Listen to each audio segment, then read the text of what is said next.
أعوذ بالله من الشيطان الرجيم بسم الله الرحمن الرحيم الحمد لله والصلاة والسلام على رسول الله وعلى آله وصحبه ومن تبعه وولاه وسلم تسليما كثيرا. Inshallah, our guest, Shaykh Dr. Waleed is coming. Few minutes, inshallah, he will be here. He told me that he did not know that, mashallah, our traffic is very hard in this side of town. I myself, subhanallah, had to leave 45 minutes from Spring before to arrive here. It took me 45 minutes. From Spring to Spring. Huh? From Spring to Spring. From Spring to Spring, yeah.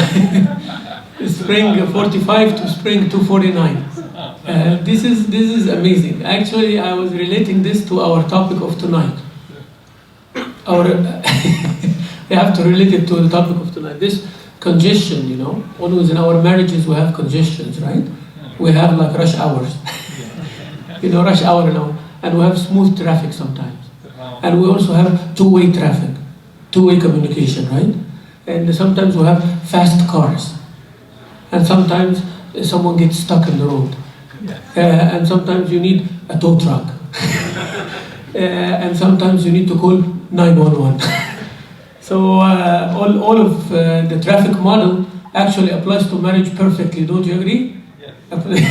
So this is how you reflect on things. So when you're driving and everything is smooth, this is one of your good days in marriage, brothers and sisters, right? And mashallah, you know, sometimes when things are not going well, this is when you're having one of those days, right?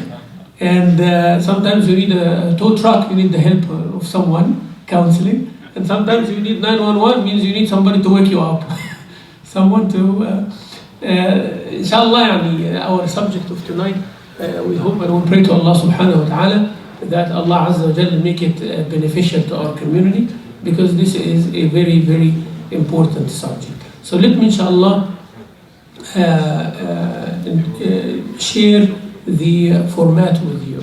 First, this will be a first, to introduce the guest before he comes, right? Before he is here. So we save the time, inshallah Rabbil Alameen. Shaykh Dr. Waleed Basyouni is originally from Egypt, but he's educated in Egypt and in Saudi Arabia and in the United States as well. I know him, alhamdulillah, for a long time, since the 90s, when we both came here in the United States. We were both imams in the southeast side of Houston. I was the imam of Masjid Abu Bakr as-Siddiq IGH back in 1996. And the Shaykh was the imam of Masjid NASA, that used to be called NASA Masjid. If you remember, there was a small musalla in NASA Road 1. And that was the masjid, and then it turned to become Clear Lake Islamic Center, one of the model Islamic centers in Houston. MashaAllah, I advise all of you to go and check it out. SubhanAllah, there are few masajid in Houston that people mention it as a model. Not because I'm here, this is one of those masajid, really. This masjid, Masjid As-Salaam, is one of those masjid. Like when I go that side of town, Clear Lake, and I talk about Masjid As-Salaam, people know Masjid As-Salaam, especially also because of the efforts of Brother Muhammad here, our young brother here. He is, mashallah, you know, making our masjid public from all over the world. We have people who are watching us from Middle East, from Malaysia, Indonesia, Philippines, from UK, from Europe, and from everywhere in the United States. So alhamdulillah Rabbil Alameen, this becomes an amazing thing. So Masjid As-Salaam is a model. Masjid Clear Lake is a model also. You go there, you find a family-oriented masjid, a family welcoming atmosphere in the masjid, alhamdulillah Rabbil Alameen. Also, Shaykh Waleed is the Vice President of Al-Maghrib Institute. I'm sure everybody knows about Al-Maghrib Institute. That, alhamdulillah, taught hundreds, even thousands of our young youth, professionals, young and old, as well, all over the world. So Al-Maghrib started. Also, I remember that when they were doing the promo for Al-Maghrib, before launching, it was here in Houston.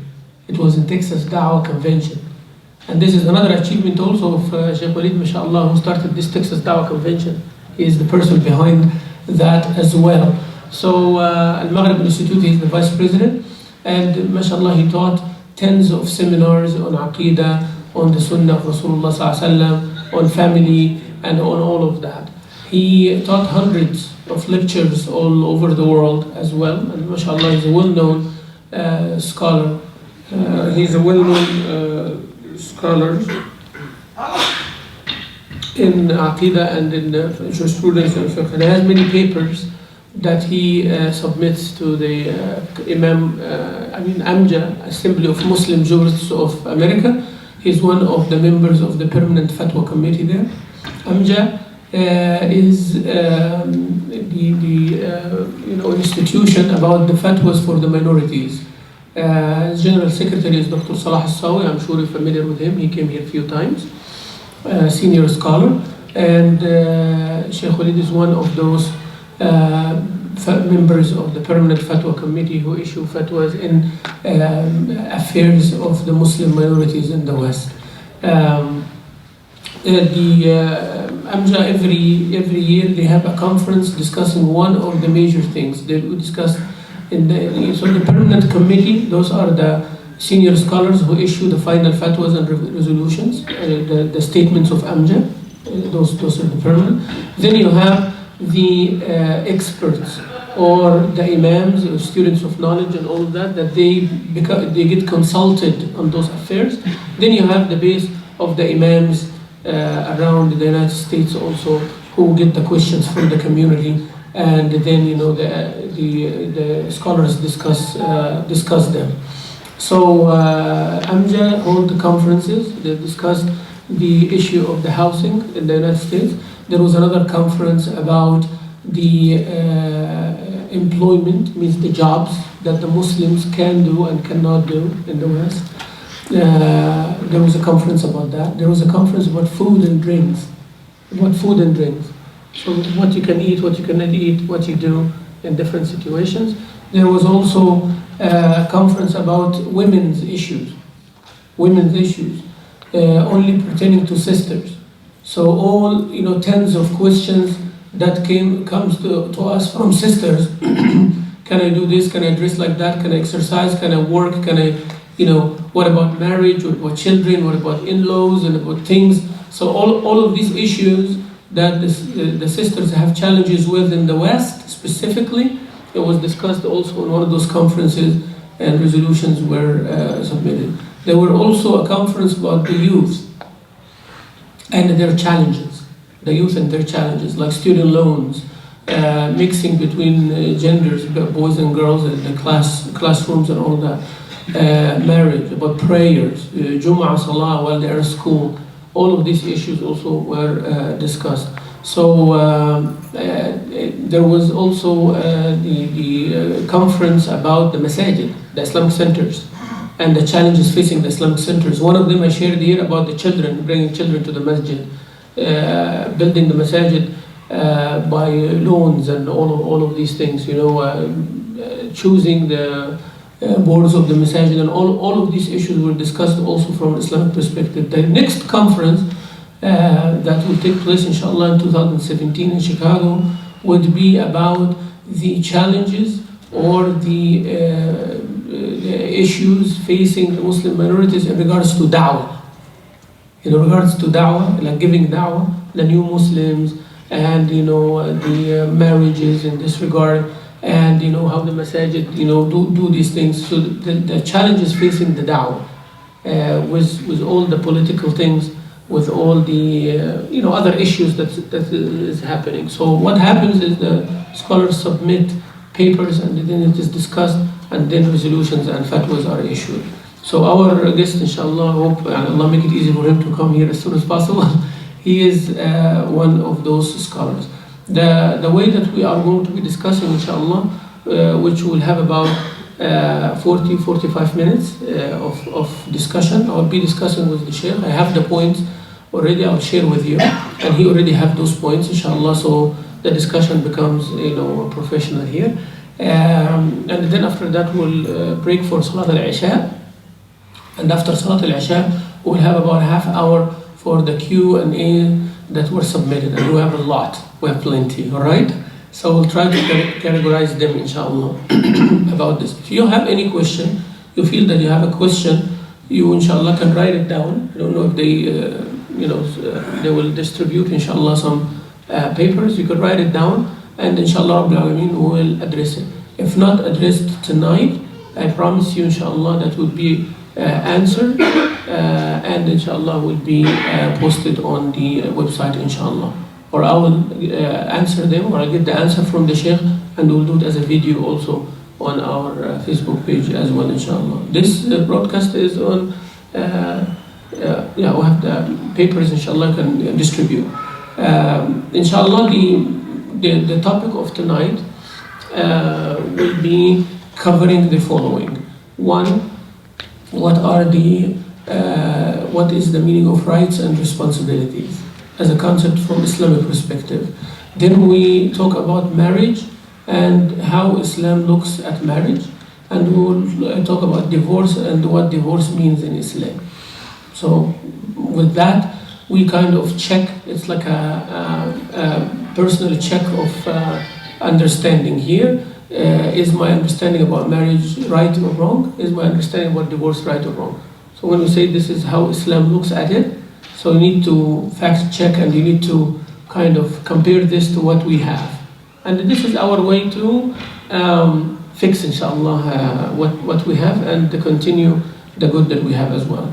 Then we will talk about issues like choices, making a choice, and talk about culture as well, and the negatives and the positives of that.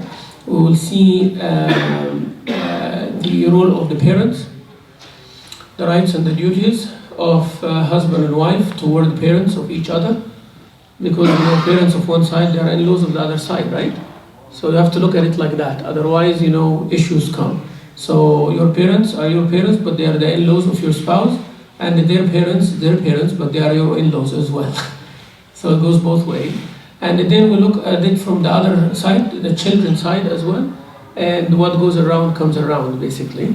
So you have children, and when somebody have a boy and a girl, and the double standard that we see in the community sometimes, right? The double standard that we see when handling one's son and one's daughter with two different standards, right? Two different standards. We will talk about the social relationship and also the issue of the social media and the married people and their relationship with other people as well, and the limits of that, and what are the good and the bad of this, and the do's and the don'ts. We'll also talk about the alternatives for courting and engagement time. There is no time for boys and girls to know each other, or there is no way to know each other in the way that it is known. So what are the alternatives? There are arranged marriages.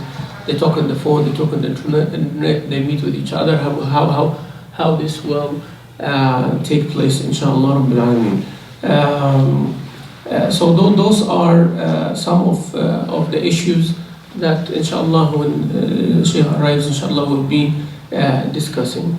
In the beginning, when we talk about marriage, I'm sure how many of us here attended a marriage ceremony, nikah ceremony recently?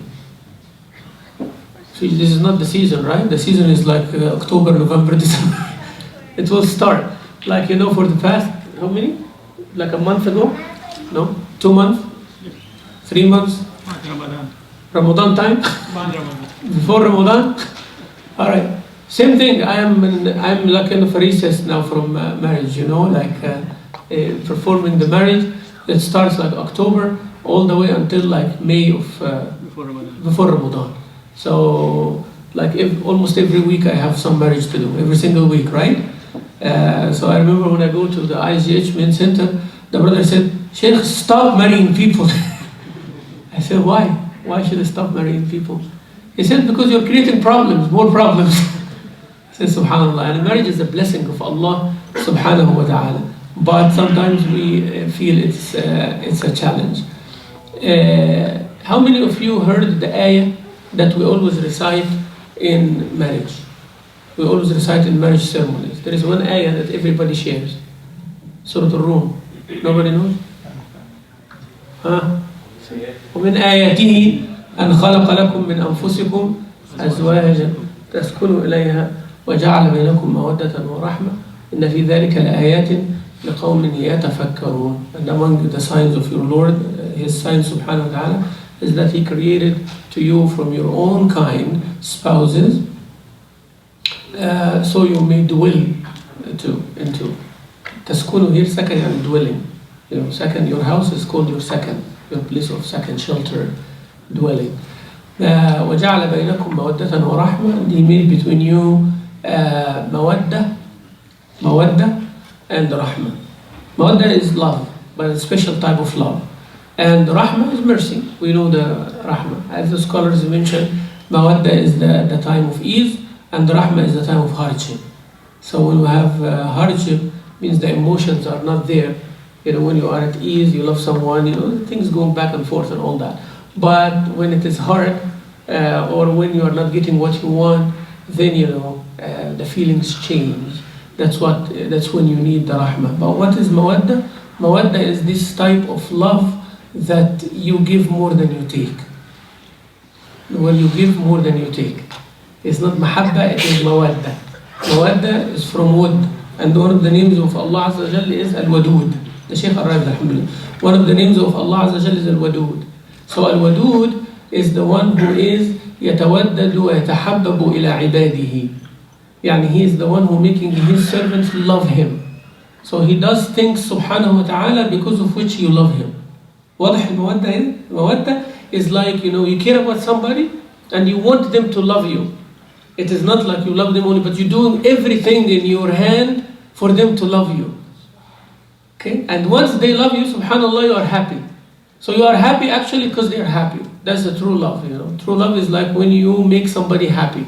Your happiness is because of somebody's happiness. It is not your happiness of what you get. Happiness of what you get, it becomes conditional and temporary. Okay? I want the iPhone 7 inshallah, which I do, I do. So inshallah it's going to happen. So once, bismillah ta'ala. No Android for me. So once I get it, I'm happy. I'm happy why? Because I got what I wanted. If I don't get it, then I'm not happy. You see here? I'm not happy. And when I get what I want, I love it because I got it here. You see the process here? But subhanallah, what if someone wants the iPhone 7 and I bring it for them?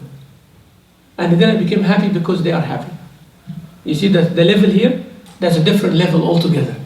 So when we understand like that, then husband and wife, they understand. By doing what you're doing, by investing in this marriage, this should be your source of happiness, not your source of exhaustion.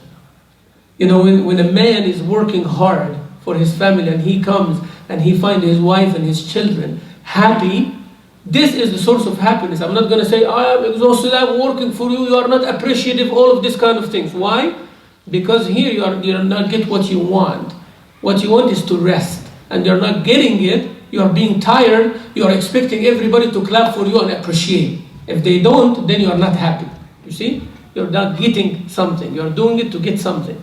But when you are at work and you are tired, you are so much suffering and tired and sacrificing, but you know it brings a smile to your wife's face and brings a smile and happiness to your children, that they don't feel less than anybody else, that becomes a source of happiness and love. You do this more and more and more. You give your life away, feeling happy that you are causing somebody that is true love. Same thing for sisters. When you are doing what you're doing, don't feel like a servant. Because if you feel like a servant and listen to all of these things, I'm like a servant, I'm oppressed, I'm staying this, and we're not talking about abusive cases here, we're talking about normal marriages, right? Being a normal human being. When you are working outside or inside, raising children, doing all of that, feel that you are doing this because this makes someone else that you care about happy. And this is a true love. True love is not the Hollywood thing, you know, like, I love you baby, you love me back, you know, honey. You know.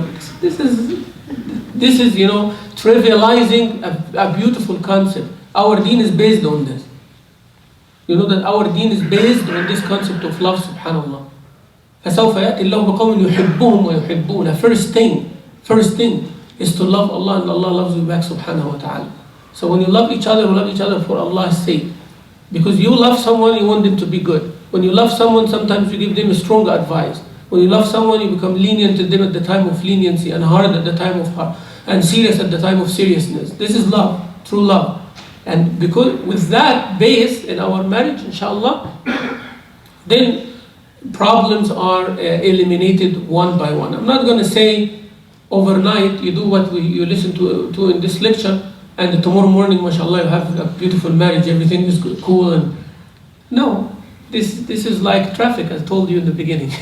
Before the Shaykh comes, it's like traffic. Traffic is a perfect model to understand marriage. Traffic. As I was mentioning in the beginning, for those who are not here, driving in the traffic. Sometimes the traffic is very smooth. Sometimes the traffic is congested. Our marriage is like that. It's a two-way, two-way communication. It is not one way. My way and the highway, right? So you drive in the highway, drive in the feeder. You have to exit. You have to enter. You have to give the right of way. And there are lots of blind spots, by the way, also. In marriage, there is lots of blind spot. And if you don't pay attention to blind spot, what's going to happen? What's going to happen? Crash, right? And then you have a problem. You have to go to body shop and do lots of maintenance. It's going to cost you lots of money, right? Sometimes, as I said, you have a congestion in the traffic. You have a congestion in the traffic. Sometimes marriage needs some maintenance. Sometimes marriage needs some help as well. It is not like always an autopilot. We're still not in 2020, So still we need lots of help. Sometimes your car breaks down. You need a tow truck, so you need an external help. Also marriage, same thing. Sometimes you need to call 911, right? To help you and interfere. And that's Quran actually telling us all of this. Quran is telling us all of this, mashallah, in different stages. So the base of marriage is love, is mawadda. Mawadda is the type of love that you give more than you take, that you do everything for Allah's sake subhanahu wa ta'ala. Inshallah, our Shaykh join us here. As-Salaam alaikum wa rahmatullahi wa barakatuh. We are very glad and very honored that we have our Shaykh and our teacher, mashallah, Shaykh Dr. Waleed Basyouni. I introduced you before you come, Shaykh. So for the sake of time, inshallah, Rabbil Alameen. One thing I wanted to mention, but I wanted to mention it in the Shaykh's presence, mashallah. For those who don't know, our relationship, mashallah, goes back to the 90s here in Houston. Alhamdulillah, since then it's very strong and very good relationship based on knowledge. Shaykh Dr. Waleed was the reason for me to become a serious student of knowledge.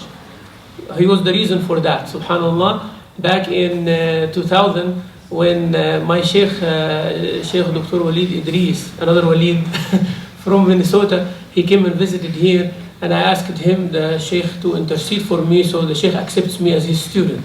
So he was the one, mashallah, made that smooth, alhamdulillah. So may Allah Azza wa Jal make everything I do, he had a reward for that, alhamdulillah.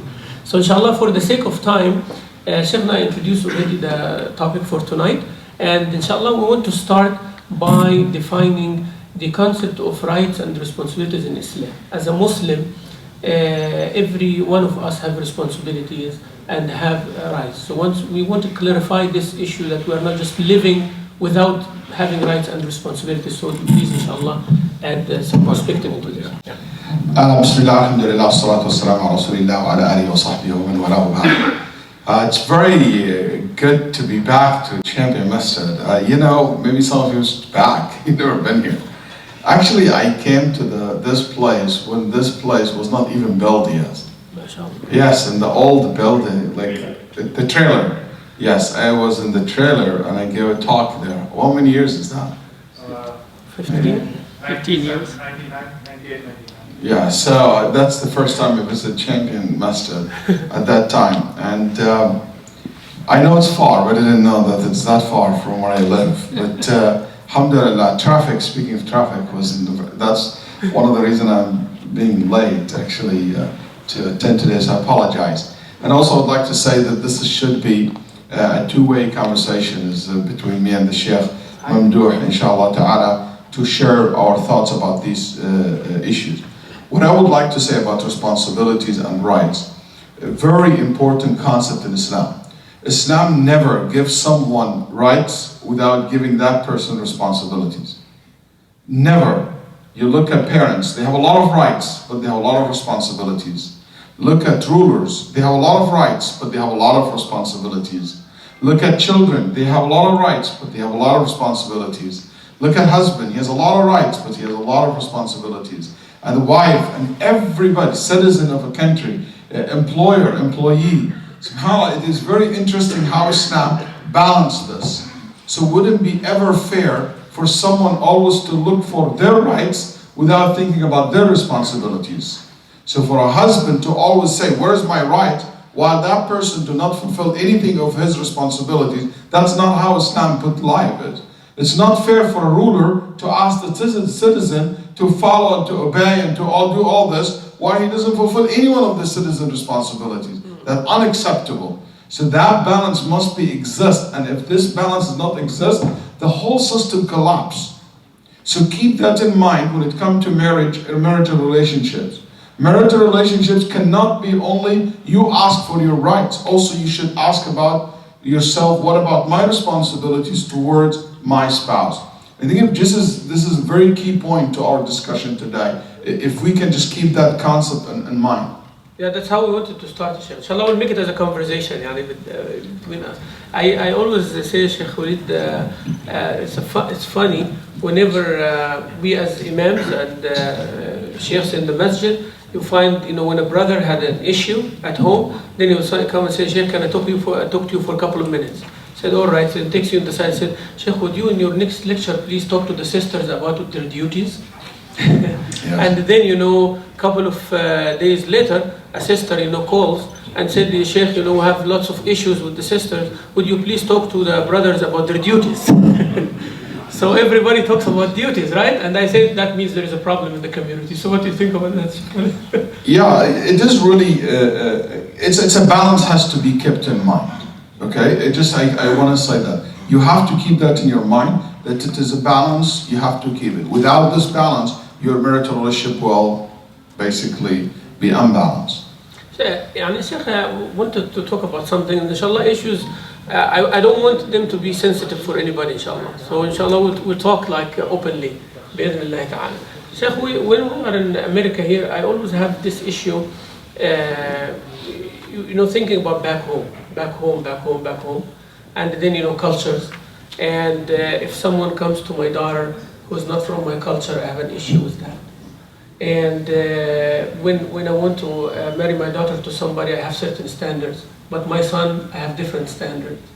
So when is going to be time that we become open with ourselves and get over this? How can we get over this issue? I myself have the issue. Yes. Now I have kids. A few years they're going to become in the age of marriage, and I'm scared of that. I really. So I don't know how should we handle this. I would say something first about the differentiation between girls and boys when you have children. قال النبي صلى الله عليه وآله وسلم من رزقه الله بشيء من هذه البنات, whoever Allah blessed him with daughters, فأحسن إليهن, he good to them, وأعالهن, he look after them, ولم يفضل ولده عليهن. That's the part. He said, and he did not favor his son over them. And this is Sunan Abi Dawud.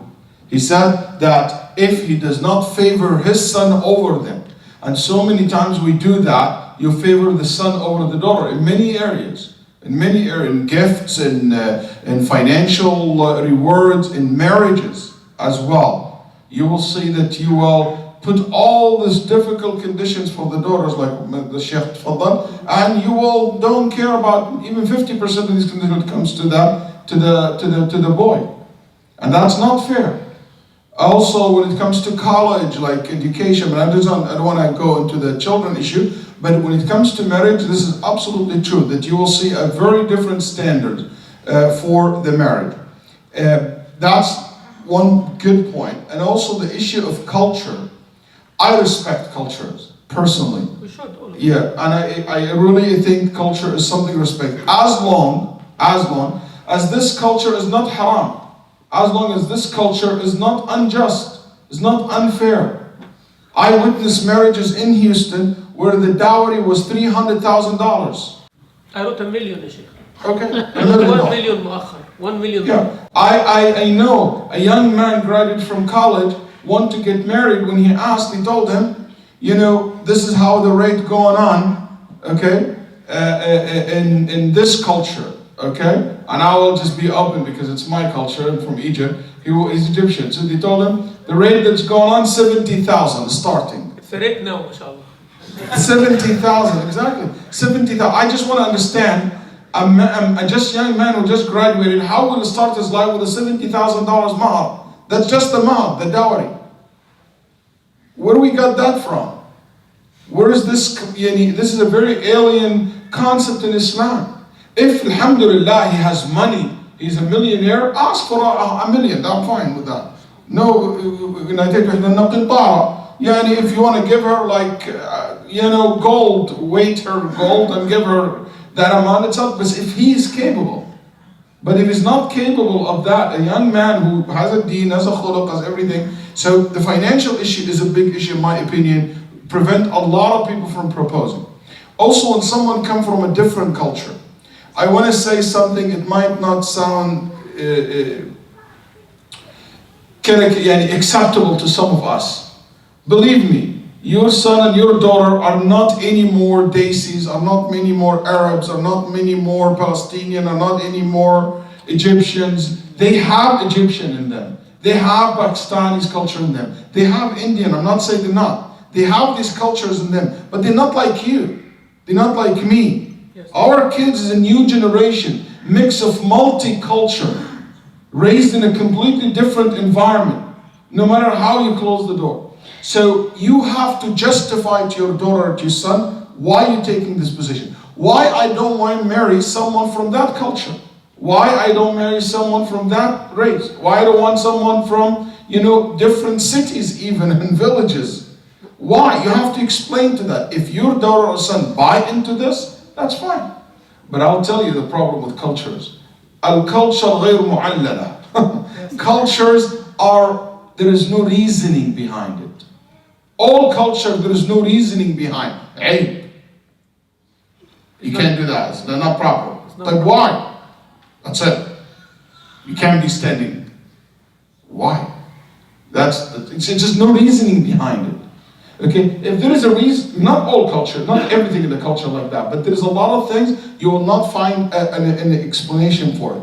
One of the most form of irritated me a lot in many cultures, racism is embedded in the culture. Allahu Akbar, yes, that's the part we need to talk about. Yeah. He is black, he is Bengali, he is Pakistani, he is Arab, he is this, he is that. This racism is haram. قال النبي صلى الله عليه وسلم دعوها فإنها منتنة. It's a stinky thing, the Prophet ﷺ said. It is ألا إن كل شيء من أمر الجاهلية تحت قدمي موضوع. It is underneath, beneath me. So again, racism has no place in Islam. I understand that I would prefer my daughter to marry someone from my culture because that's an understanding. And I'll say this to young men and women in this crowd. Marriage is not only you and her. Marriage is two families coming together. So if you say, if I marry someone who completely cannot relate to your father, to your mother, to your family, there can be fractions in the relationships. I understand that. That's a conversation, an intelligent conversation you have to take with your daughter or your son. Yeah, I'll share with you, Shaykh.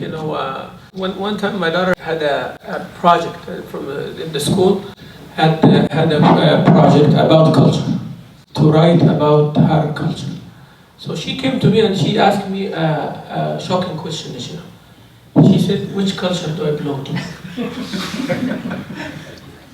So she comes and I said, what do you mean? She said, what do I write? I said, write who you are.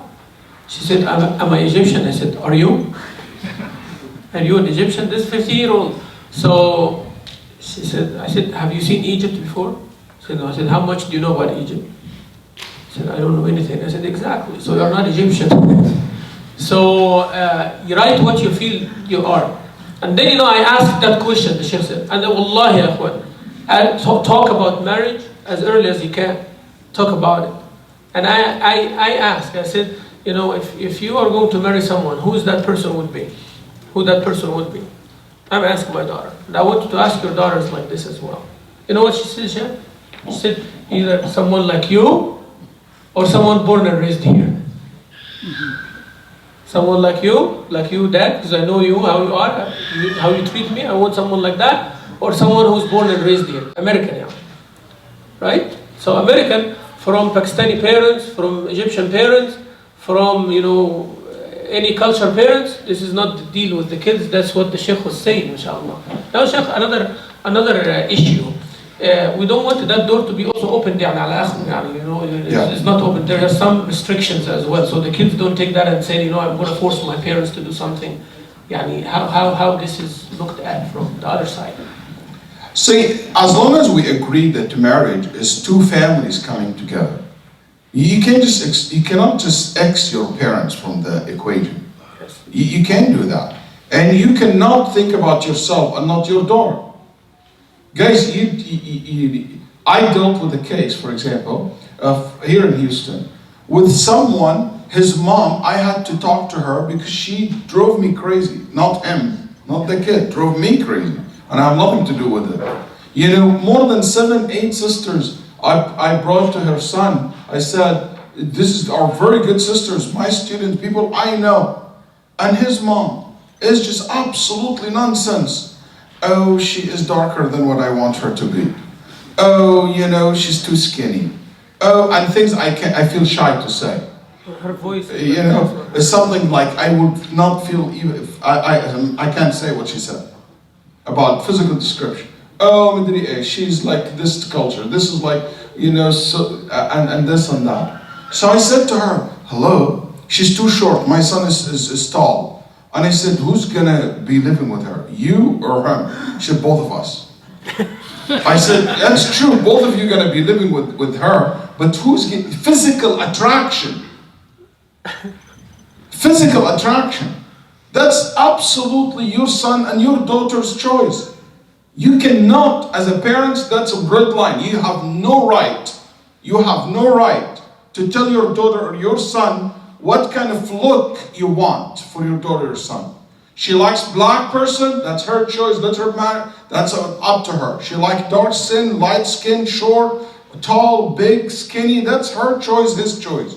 You have a right to object to somebody's character, to somebody that you think will not be a good candidate for my daughter or a good candidate for my son. She has a bad habits. That's your role as a parent.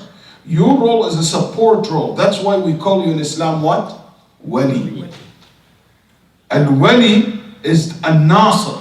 Al-Wali is the one who support. And he support is basically and motivated by one thing mainly. Al-Wilaya ma'naha al-Mahabba.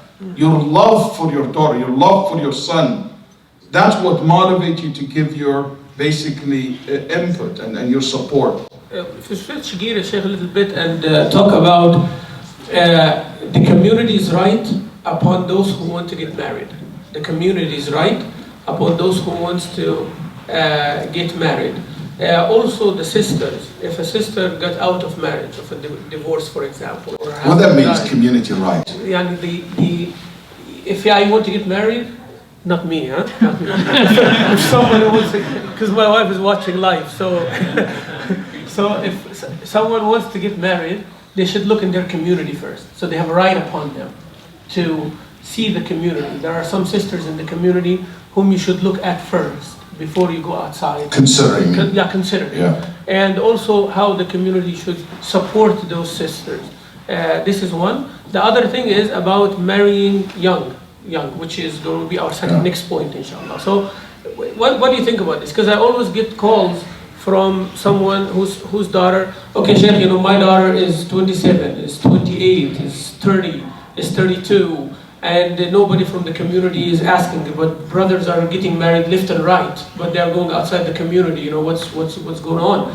And also a sister who's divorced, or her husband died, or did not have good luck in the previous marriage, so people always make this as like there is a taboo about that, like don't look at that one. There's issues with it. So, yeah, we really need to talk about that. A couple of things here.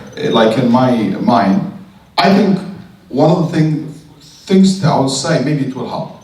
For Sahih al-Bukhari, a chapter on how a man should look, or a man would look for a husband for his daughter. Or sister, yes. No. Yani, you the one who go look and seek a husband for your own daughter.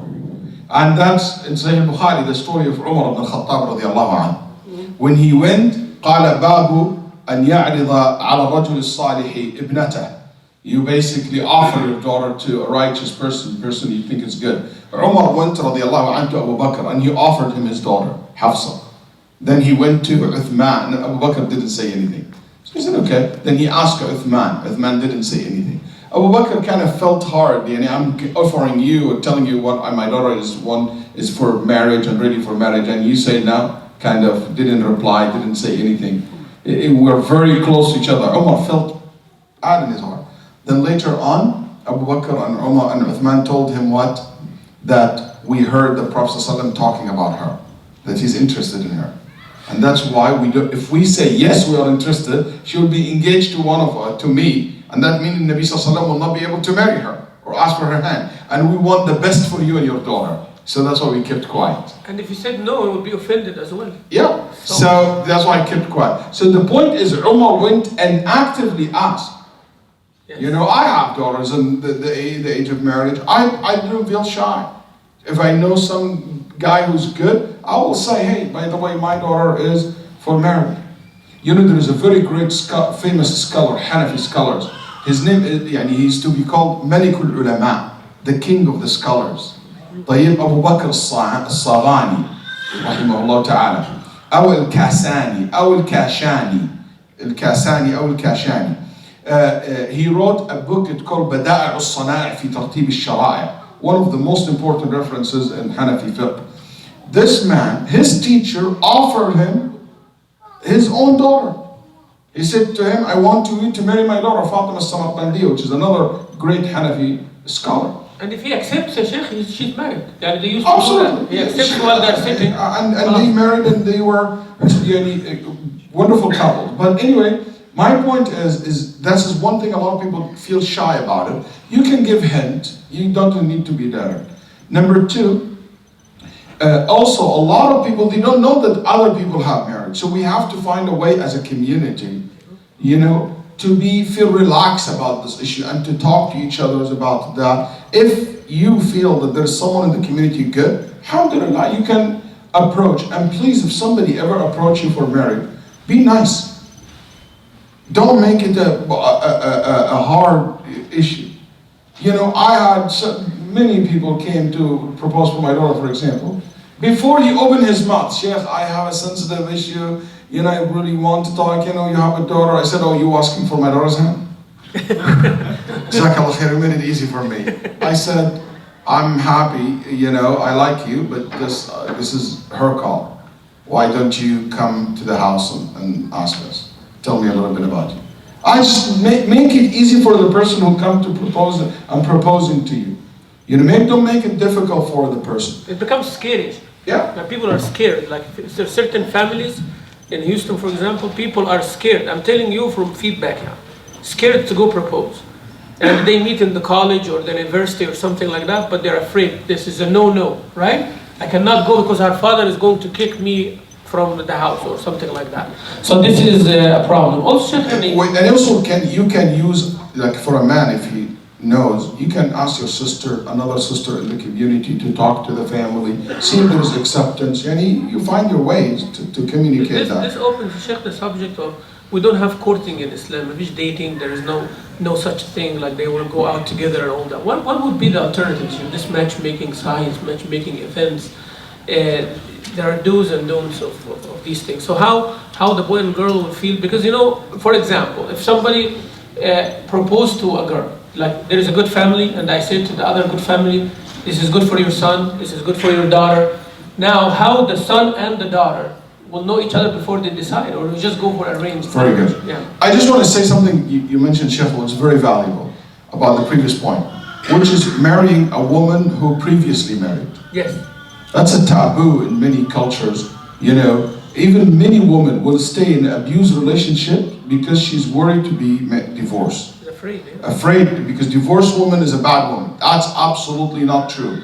And Nabi sallallahu alaihi wasallam, most of his marriage, he married to someone who'd been divorced. As a matter of fact, the Sahaba, most of the married women who were previously married. That's absolutely not, does not make the woman bad. Because we can get divorced, not because she's a bad woman or I'm a bad husband. No, because it's just a bad match. None of us is bad. It just didn't work between me and her. So, and actually, it's always culturally speaking, divorced women are known to be even more hot in the market. Like if you read in the poetry and in the history, they're always known to be even more hot in the market. People prefer them. You know, they're more mature, they have experience in life, they are, you know, so being a divorced man or a woman should not make a negative stigma about that person. Judge people by the, I will ask definitely why the marriage, why the divorce takes place. You can learn a lot about the person. As for how would we find the person, then we talk about how will we know that this is the right person. Okay? How would you know that this is the right match for you? This is the, we don't date, we don't do stuff like that. But we still, I will give you 4 points. Number 1, look at that person's friends and who that person's hang out with. You can tell a lot about the person by looking at that person's friends. Is he among those who hang out you know, in places which is bad and, you know, nightclubs and stuff like that, and that's what is he a guy who's 24 hours in coffee shops and do nothing in his life except just among those people who are known to gather for gossip, or he's among those who attend classes, go care for the deen, work as social service? You can tell a lot about his friends or her friends. Okay. Number 2, outside, always ask about that person's accomplishments. Accomplishments in life. You want to know if that person really who he claims he is or who she claims she is. Ask them what you have accomplished in your life. And once I represented a sister because her father in New York, so I represented her in the marriage. So her and the boy was sitting together, and I asked him what things that he accomplished in his life. Like education, business, work, things. Yeah, what did you do? What did you accomplish in your life? He said, good question, Sheikh Waleed. You know, kind of embarrassing. I graduated and I have an MBA or some like master program. Then I said, that's it? He said, yes. What else? He said, I want to be this and I want to be that. Every single, out of 10 points, I'll say 8 of them I want to be. Wanna be. Okay? But the sister, when he asked her, okay, what about you? What did you accomplish? He like, think he's smart now. She mentioned 10 things that she accomplished in her life. She said, I want to graduate with the degree, with the master degree. This I did in 2000, blah, blah. I want to be the MSA president of my university. I did, and it was. I want to do unify the 2 communities in the, I did by 2 years. I did. I said, oh my God, this is like interesting. You know, see how this is just a dreamer and this person's competent. You can tell a lot about the persons if you're really mediocre or what he's claimed. So that's number 2. Number 3, outside, meet the parents. You can tell a lot when someone starts speaking to other than you. A lot of, when you as a young woman and a young man talk to each other, there is certain line of communication and certain, you know, feelings involved. But when the parent speaks, they come from a completely different perspective. Because you will know how serious this person is. When you start talking to the parents and start basically, they will give you their feedback. You'll see, we will see from the guy what you don't see. We'll see from the girl what you don't see. Number 4, I'll say, if you see red flags in relationships about the guy or the girl, don't rush to marriage. Increase the time of engagement and increase the time of the contract before the consummation of the marriage. Katb al-kitab. You do the contract, but don't rush to consummating the marriage. Stay maybe 3 months, 4 months, 6 months. Especially if you see red flags. Like, give you an example. Or question mark. Like, for example, what? They completely come from absolutely different cultures. I don't know if this is gonna clash or they're gonna match. You know, I give myself a time. Or they are completely have different what? Personalities. Like I had a couple once, a guy from Eastern European culture. You know, Eastern European are what? Turkish and Eastern European are very hot and things like strong. And his wife, I'm not gonna say more detail about where they're from because sometimes on this, you know, online, hey, she can talk about me. Anyway, so this girl, she said, wallahi, like this guy is like, Shaykh, I came, I was like, he's talking too fast. Then the girl turned to she said, Shaykh, I've been, wallahi, I'm not exaggerating, thinking a lot about this issue. This marriage is not working out. And I really think and believe that we need some time. And I said, I figured it out, sister. He speaks 200 words in a minute, okay? And you speak like 2 words in a minute. That's not something bad in you or good in him or bad in you and him. It's just completely different. I said, I bet you anything, you guys never met each other before marriage. You guys know each other through internet. She said, how did you know? I said, clear. Because if he talked to you, he wouldn't be married to you, most likely. They were texting all the time. Or you married to him, if you heard him, you will not be married to him. Because you can see how clash this can be in the relationship. See, this is a very fine point, you know, knowing about those 4 points, it's amazing. Especially the 3rd point, about the parents.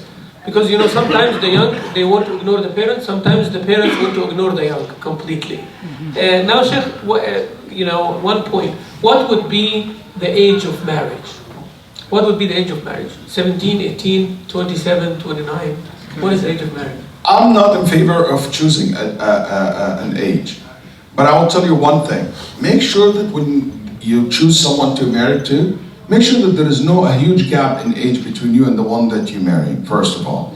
When Umar proposed to Fatima, what the Prophet ﷺ said? قَالَ إِنَّهَا صَغِيرَةٌ for you. She's too young for you. You know, so make sure that there is a close in age between the husband and wife. Number 2, I know you talk about other point, which is, what's the proper age? I really cannot say, because girls are completely different from one another. There's girls are very mature in the age of 20 and 19. And there is girl, Mahmoudah, still, and she's like 19 years old. There is a boy who's a man when he's like 20 years old. And there is like 26 years and he's a kid. He's like, you know, so look, basically, and that's the reality. So here, marriage is responsibility, remember. If you're getting married, that's a responsibility. You know, that means you have income, you have work, you finish your study. So I can't see in modern days, most of us, 99% of the Muslim community can really get married and start a house, and he doesn't have a job yet, or he didn't graduate from college yet. I can't see this happen. Maybe some family can offer that. But in generally speaking, majority of the Muslims that I know, and the family that know, it's very hard in America to find this happening. Also, I would say, make sure that you don't say it's too early. Make sure that you prepare your children for bearing the responsibility from early age. You know, I'm sorry, I'm gonna say this, please don't hold me. It's like I didn't come here for a very long time. Don't be angry with me. But it's such unacceptable and a shame that, you know what, you have a young man in your house who's like 20 years old, and until now, the only thing that he masters is video game. He cannot even, when you have a guest, he cannot even come down like a man and sit like a man with the guests.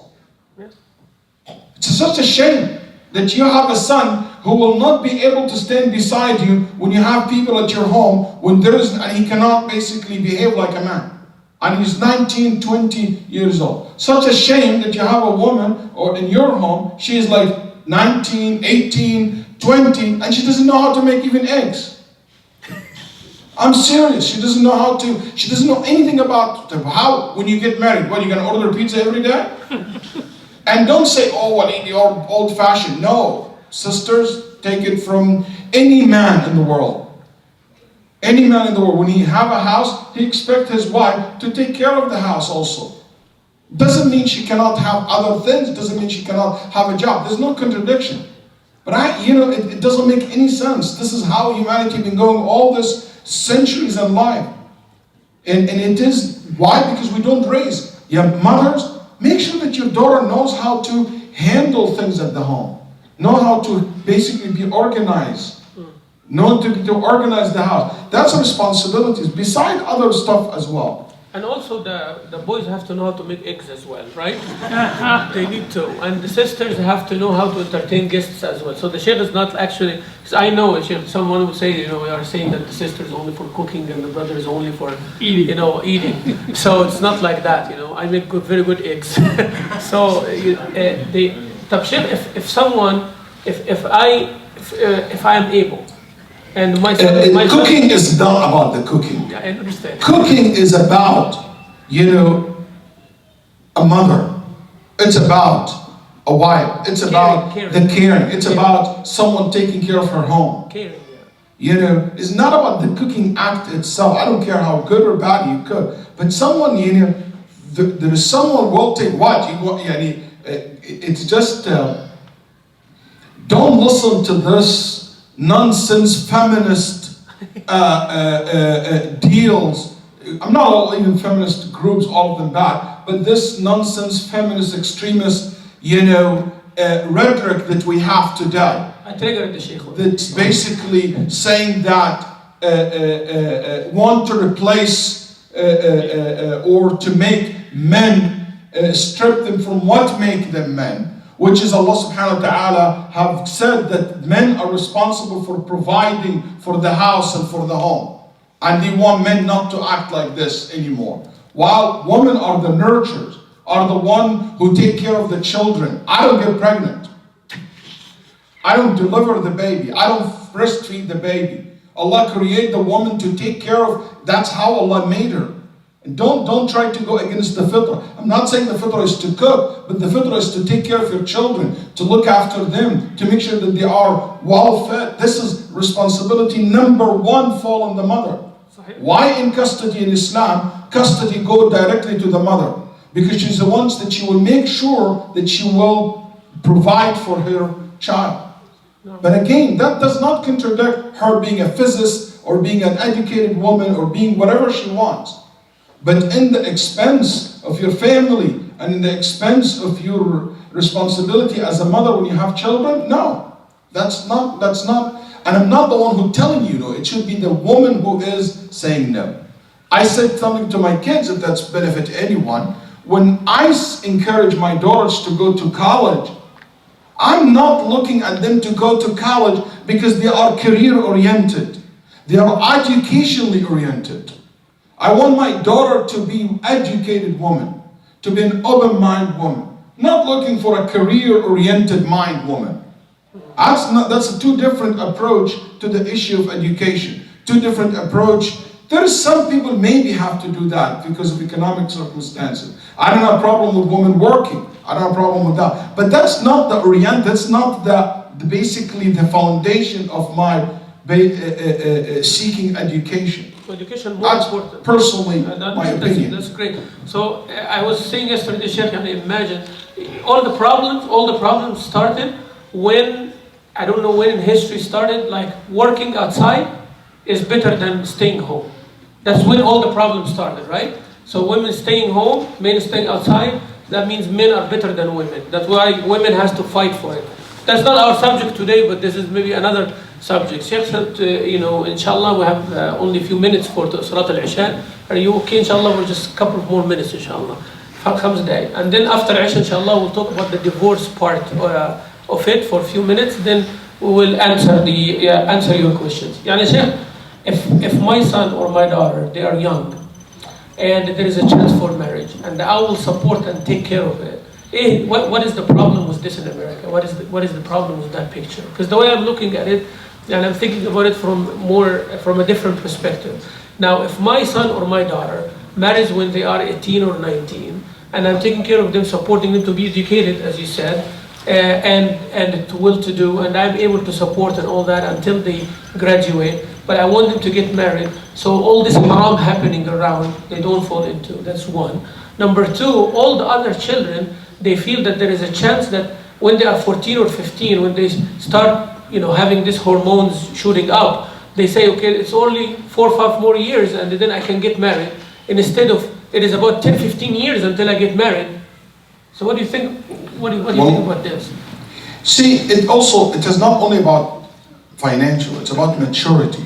Right. The man, he's a man or not, he can't take the responsibility. He knows how to respect woman, he knows his wife, he knows how to treat her for good. She knows how to treat her husband, she knows how to please her husband, she knows how to respect him, he knows how to make her feel special. It's just a lot of emotion. I'm not sure a 17 or 18 years man or can understand this in our day to day. But I'll tell you one thing It's easier in the girls than the boys. Girls are more mature than boys. Women are always mature than men.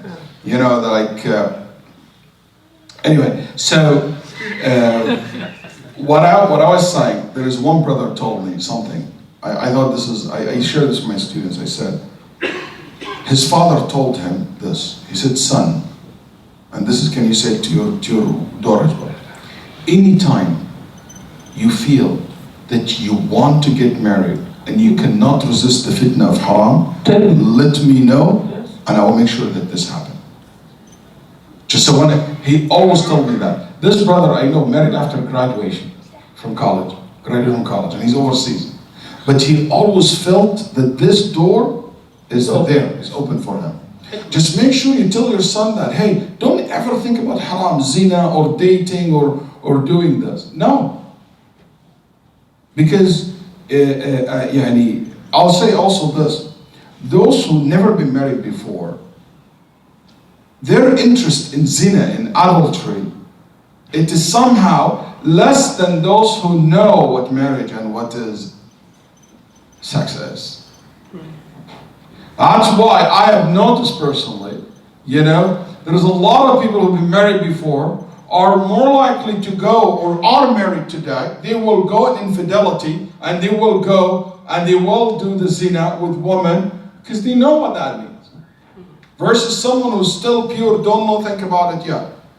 And this is an issue, it's an issue and a problem that should be also addressed. Inshallah, we'll pick up this specific point of other extramarital relationships, but we have children here, so inshallah we're going to keep it PG, inshallah Rabbil Alameen. So inshallah we'll pick up that point and then we'll talk about the reasons of divorce, Shaykh Waleed. It's a very interesting topic.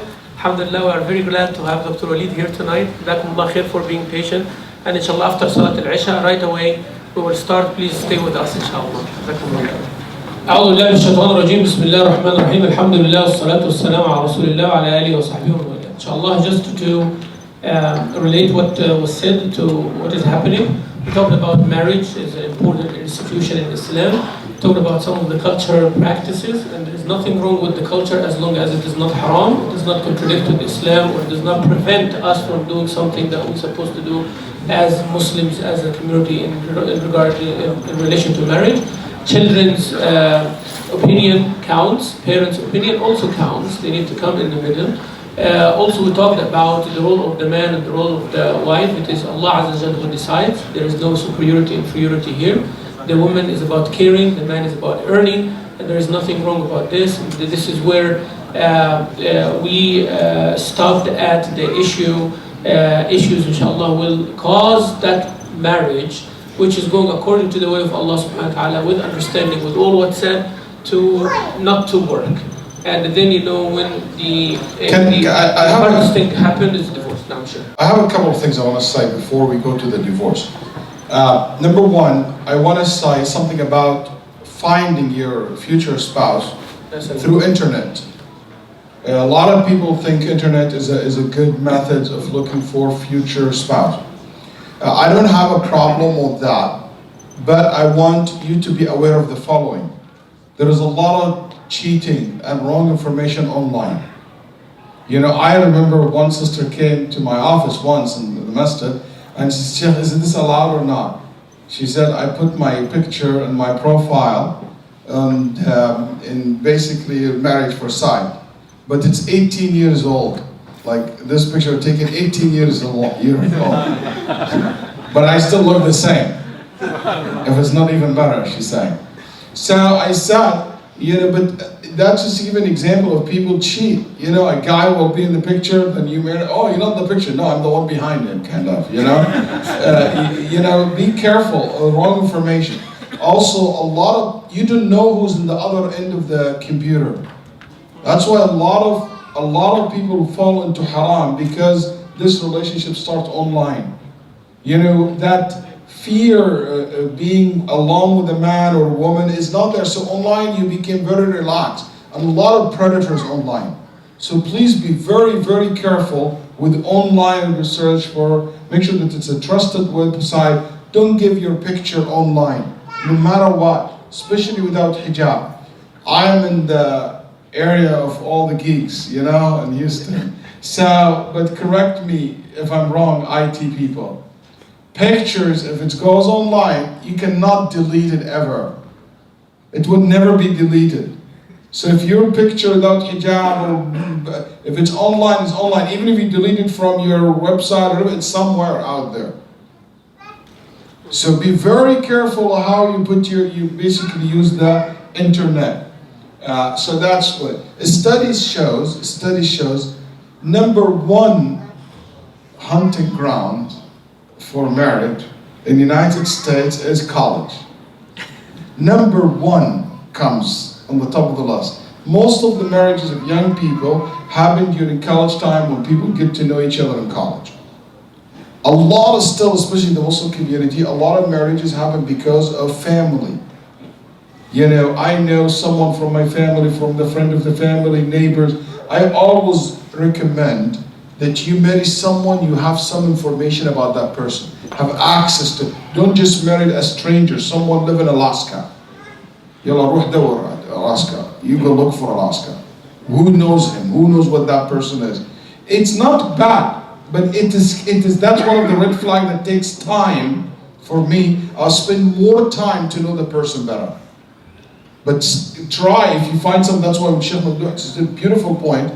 Local community, people I can reach out. He lives in Houston. I can reach to Shaykh Mamdouh in the Woodlands. Say, "What do you think of that person? You've seen him." Someone that there's somehow my family, my community know the person. That's much safer to play it this way than somebody absolutely unknown, live in somewhere in Belgium, you know, or she lives in things like that. That's number one. Number two that I have is the issue of caring. And when we say men care, women for caring and men for providing, there is this also misunderstanding that men think their role in the whole entire family is to provide only, which is absolutely not. So one man was telling me, "Sheikh, I give her money every month to feed the kids." And yeah, but where is you're not just a money maker, you're a dad. You need to care also for you her. You used to care for her and for your children. There is a father matter.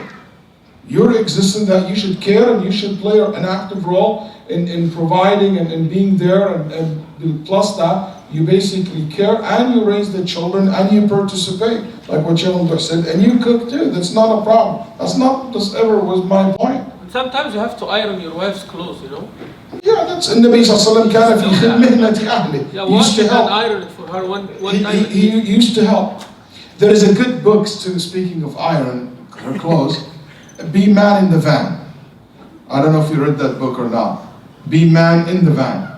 Okay, it's a very interesting book. Talk about this concept that men have this idea that they have nothing to do with being at home. I forgot who wrote the book. I think that's what it is. Or, yeah, Be Man in the Van. Something like that. I think that's what it is. I have a question for you. You've been asking me all these questions before we go to divorce, as an intro to divorce. This Divorce month, subject. I'm not going to do divorce. okay. This month of October, is the month of awareness month of Abuse. domestic violence. Domestic violence. Domestic violence. Domestic violence awareness month. Every minute in the United States, there is 20 people abused domestically. Every 1 minute.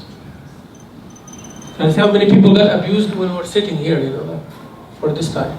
So this is crazy. It's like what, 8 million a year, or some crazy number like that. Every minute, 20 people get abused in the United States. In Houston, Texas. You guys, which county? You guys, Harris County. Okay, good, even better. Harris County, in 2014, the government made charges against almost 11,000 cases of domestic abuse. In August 2nd, since I'm with Shaykh Mamdouh here, in August 2nd, 2015, we all heard Cherry, the poor woman who got shot and killed by her husband in the woodland in front of her 2 kids. Then the guy took his own life. Guess what? Right after that, the very next day, August 3rd, 2015, a woman not far away in Spring, Texas, here, was also slaughtered and sliced by machete by her husband in front of her 2 kids as well. And no, it was not. It's Montgomery County. This is Houston's crazy. Domestic abuse is a real thing. So I would like to say something about domestic abuse. Yeah, we are not also supposed to live in denial that Muslim community, mashallah, they are angels. They are also there are issues of abuse that you cannot imagine. We as also Shuykh here in Houston, we getting these news and we getting these complaints about that. We need education. Wallahi akhwana, we need education. We need education. It is more than just about personal marriage, your marriage, my marriage. It is education. It is rampant in the community, and that's one of the main causes of divorce among the Muslim community. Because Muslim community is part of the larger Houston community, right, Shaykh? Absolutely. So whatever problems in the community, Muslim community have their own share of it. And unless we open our eyes and unless we face the issues heads on and we see and we talk about it, we educate ourselves and our kids, and then we get over this shame thing. The sisters have to complain if they are living in an abusive relationship, and the brothers have to take it. I have Shaykh someone, because there was an abuse. The husband was like, I'm not going to say harassing me, but he's stalking me everywhere I go, because I am telling him not to do what he's doing. I'm not supposed to be speaking. I mean, as a Shaykh, not supposed to be speaking. This is something not of your business. Why you interfere? I'm going to make your life. You're supposed to tell her. I'm not supposed to tell her anything. He has to be beating her. He has to be psychologically abusing her. He has to be doing everything, because he's the man, And You're supposed to tell her, be patient. Be patient, yeah, as a Shaykh. So these kind of things we have. So this leads us, Shaykh, to divorce. I want to say this. Muslims women sometimes more receptive to abuse than average women in the society. For many reasons. Number one, so many people justify beating and abuse religiously. They think my religion allowed me to beat women, and our religion do not allow beating women.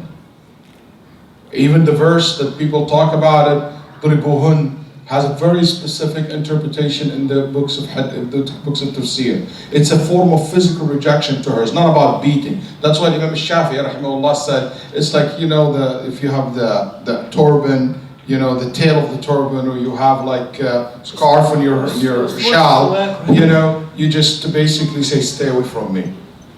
That's not a beating. That's not darb. That's a Shafi'i. Ibn Abbas said, it's like your siwak, not your... It's a siwak. It's just a siwak is like the toothbrush. I call it the green toothbrush. Okay? So like a toothbrush. That's not a tool of beating or hit or hurt. The point is not to reprimand her. The point is to show a physical rejection to her. And the ulama even said about this, that this is when she comes with something major, like adultery. When she comes with something, not just because you have a fight over breakfast, or because she raised her voice. Ya Rasulullah, he came. He said, إن امرأتي امرأة في لسانها بذاءة. She speaks ill, bad. Then the Nabi sallallahu alayhi wa sallam said, طلقها, divorce her. He said, no, but لي منها صحبة وولد. Been a long time married and have children. He said, عظها, remind her. Then amazingly, what comes next? قال ولا تضرب ضعينتك, لا تضرب زوجتك. But do not beat your wife. You speak to her. That's what Sahih Bukhari, a whole chapter about كراهة ضرب النساء. This whole notion of beating and hitting, and sometimes in our Muslim family, they justify that. I walk into a house of a Muslim family here in Houston, and I found in the middle of the house a whip. Okay, and hanging, and underneath of it, the Prophet said, hang the whip in the middle of the house so that people will behave well. فإنه أعدب لأهل البيت. Wallahi, I'm telling you, I saw this with my own eyes. So I said to the guy, first of all, this hadith is absolutely weak. There's no base for it. It's weak hadith. When it's not correct. That's number one. Number two, there's nobody behaving. This is the abuse, using the religion to justify their abusing, their controlling behavior. Number two, culture. Muslims, women have a lot of culture prevent women from speaking up. Asrar al-biyut, hada zawjik, don't speak up, don't talk, shame on you. All this, culturally, she cannot talk. She cannot speak up against the abuse that she takes. Three, many of them, they don't have a status. A lot of Muslim women are immigrants. She doesn't know what to do if she speaks up, where to go, where to live. You know, she might lose her status, or she's been sent back to her country. That's why she has to suffer and to keep quiet. Meaning they don't speak English very well. They don't resources. They don't know that there is an 800 number hotline nationwide for domestic abuse. So as a community, we have a right toward this issue to create an awareness about it. And to make sure that we don't allow, there is nothing can justify domestic abuse. Domestic abuse can be physically, can be sexually, like forcing your wife or your husband into certain sexual activity that they not feel comfortable with. And in this regard, I want to say, is it Islamically allowed for a woman to say to her husband, no? Yes, absolutely. She has every right to say no if she cannot have a relationship with her husband. Because Allah subhanahu wa ta'ala said, لا يكلف الله نفسا إلا وسعها. You only do what you're capable of. She said, I know I can. I'm tired. I cannot. I can't do it. It means I can't. Three, domestic abuse emotionally. Letting her live or the children in constant fear. Or many things emotionally. Also psychologically. You destroy her psychologically. You make her feel like she cannot depend on anything in life. You basically make her like, or that's a psychological abuse. Also financial abuse. Taking the wealth of your spouse. Making them no money at all. Oh my God, I had a case recently. A guy divorced his wife. We talk about how much he will give her a month. He said, $60. I said, $60? He said, Shaykh, I live off $60. What you want more than $60? A family, a woman should go to college. So be very careful because domestic abuse is something that should create an awareness. Today I give a whole khutbah about it. If you go to our website, Masjid.org, you can hear the whole khutbah about domestic abuse and about what Islam says about this topic as well. So I just thought it would be good to bring it up. Also, divorce sometimes culturally looked at as a punishment. Absolutely. Or as a threat. Like, you know, the husband will threaten his wife, if you don't do such and such, or you talk to somebody, I'm going to divorce you. Again, you add to that what you just said, carrying the stigma of divorce, being afraid of her family, being afraid nobody's going to marry her after that, and so on. So she stays in an abusive relationship. It's a very vicious cycle. And also, divorce becomes like a punishment. Okay, you did this, I'm going to sue you, and I'm going to take 50% of your wealth. It goes both ways. So divorce actually... Divorce became the trend. Yeah, it is a way out. In the Quran, the divorce is presented as a way out to be a good servant of Allah Azza wa Jal. Through marriage, you did not do, we're not able to do that. Then, through divorce, you can do that. And لِيُغْنِ اللَّهُ كُلًّا مِنْ سَعَتِهِ. Everybody, تَفَرَّقَ يُغْنِ اللَّهُ كُلًّا مِنْ سَعَتِهِ.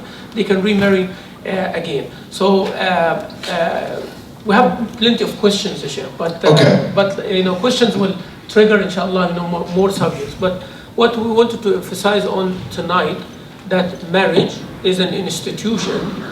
It's for you to get closer to Allah and for us to care about each other, to fulfill our needs and so on. And the divorce also is a way out. It is not a threat and it is not a punishment. Abuse is not accepted in Islam, and abuse can come in all shapes and forms. And don't ever think, my brothers, that it is someone else. صح يا شيخ? It is always a مشكلة. Whenever we raise an issue, I am the one who's excluded from that. I am the good guy here, right? And everybody else can be material for abuse, but I am the good guy. But actually, if you check yourself deeper, you will find something that needs to be fixed. And I think this is how we should start educating ourselves and so on. So sometimes I just want to say also something about divorce. Divorce became very common these days. It's sad. You know, I never dealt with cases. I came to America in 1997 exactly. Okay, since I came to America, I'm telling you, the last 2 years there is some new trend. People who get divorced very, very early in age, and also old in age. And usually I deal with people in 40s, 30s, they get divorced. Now, like early 20s, and that's one of the dangers of early marriages, that the the rate of divorce among them very high, very immature. But what's scary, 60s and 70 years old get divorced. It's strange, I never dealt with things like this before. But that's became common thing now. At least I will deal with 4 or 5 cases I see in my area only. Can you imagine how many cases in Houston and Lodge? And so we need to ask ourselves why the divorces became such a common thing. Why divorce became so high in rate? You know, in America it's about what, 40% or 43% divorce rate. In Muslim country, a city like Riyadh in Saudi Arabia, every 9 minutes there's a divorce case. A country like United Arab Emirates, the divorce rate is 48% to 49%. And half of the marriages ended up divorced. And that's inside the Muslim world. You know, and one of the studies that I saw in America, that the rate of divorce in the Muslim community is about 39 to 40%, exactly like what you said earlier, the national rate. It's close to the national rate. That's scary. And unfortunately, after divorce, and before divorce, there's a lot of things to talk about divorce. It's a special lecture. But in divorce, what I want to say that it's a solution. It's the last solution. So don't rush to divorce. Please take your time. Do not rush to divorce. There are steps you have to take first. That's number 1 advice. Number 2, know that divorce can be initiated from the man and also can be initiated from the woman. We call this khula. She divorced him. So it's not just Islam give both the ability to terminating that marital relationship. The third point I want to say about divorce, please remember what Allah said in the Quran. فَإِمْسَاكُمْ بِمَعْرُوفٍ أَوْ When He said about divorce, He said ihsan, يعني you hold with goodness, and when you leave even with better. Extra. وَلَا تَنْسَوُا الْفَضْلَ بَيْنَكُمْ. When they came to a Shaykh and told him, I heard you have a problem with your wife. Some of the students said, she's my wife. I'm not going to talk to you about my wife. After he divorced her, they came back to him and he said, she's now my sister. I'm not going to talk about my sister. Don't talk about my sister. So there's no need for nasty divorce. There's no need for this. Let's be calm. You know what didn't work out? Everybody goes. And usually when you follow the Sharia, when you follow the rules, it must be happening. Be aware. Divorce in Islam must happen, must meet the following conditions to be considered a Sunni divorce. As an education must be known to every single man and woman. Number 1, you do not divorce a woman during her period. That's haram. That's a sin by the consensus of the Muslim scholars. You're not allowed to divorce a woman during her menses. She has to be free from menses. Also, you're not allowed to divorce a woman after having, since she finished her menses, no intimate relationship between them took place. So let's say she finished her menses in October 10, and now October 20. If you had a relationship, an intercourse or intimate relationship with her from 10 until this day, even single one, you're not allowed to do. We have to wait until she got her period, she finished, then you initiate the divorce. But you're not allowed to do that. Has nothing to do, she's pregnant, not pregnant, has nothing to do with that. That's not the reason. The reason is Allah saying that. طَلِّقُهُنَّ لِعِدَّتِهِنَّ. She had a specific time for divorce. Okay? Or he divorced her while she is clearly pregnant. That's allowed. A lot of people think it's haram, but that's not haram, that's allowed. So make sure, some fuqaha will not even make the divorce valid. And the third one is, you only say, I divorce you one time. You don't divorce 3 times. No, just one time, khalas. So you give yourself a chance. And if you don't want, just don't go back to her. So that shows how the divorce is premeditated. Like it's a process. It is not just like a punishment or a word that you say when you are angry. When this education happens, then divorce will be less. You see the Shaykh's point here? Why he mentioned all of these things. That means, divorce is something that you think about for a long time. It is not something impromptu. It's not something spontaneous. Because I'm angry, you're like this. And divorce, Malki, Hanafi, Shafi'i, Hanbali, like this. Yeah. Somebody called, and said, my husband divorced me according to 4 madhab. I said, what does that mean? What does that mean? He said, you're divorced, Malki, Shafi'i, Hanafi, Hanbali. That shows you that how the divorce is like a result. He's worse than this guy who, after he buried his wife, he said, I divorce you, I divorce you. They said, how would you divorce that woman? He said, because I don't want her to be my wife in Jannah. It's like people are crazy. So this is yes, to lighten the mood a little bit. So, but أخوانا, wallahi, I'm suggesting there are courses that each and everyone should take. Like if there are institutions like a Maghrib Institute, like Mishka University. Mishka University is offering fiqh of family, right? 1 and 2, about marriage and the divorce and all that. And in the Maghrib Institute there is fiqh of love. Fiqh of love. They teach that. So fiqh of love, our young, youth, those who are newly married, older also, you should listen to that. And as a matter of fact, in November 11, Shaykh Yasser Burjas, which is very specialized in this area, we call him the love doctor. Shaykh Yasser Burjas will be holding a course. It's called Protect This House. Yes. Very beautiful course. I really highly recommend any people to take it. We'll be in the University of Houston. It's 1 weekend. That is the education that the Shaykh is referring to. We need to have education, because one lecture is not going to solve this issue. Today we're just opening up the topics, not the can of worms, but we're just opening up the topics, right?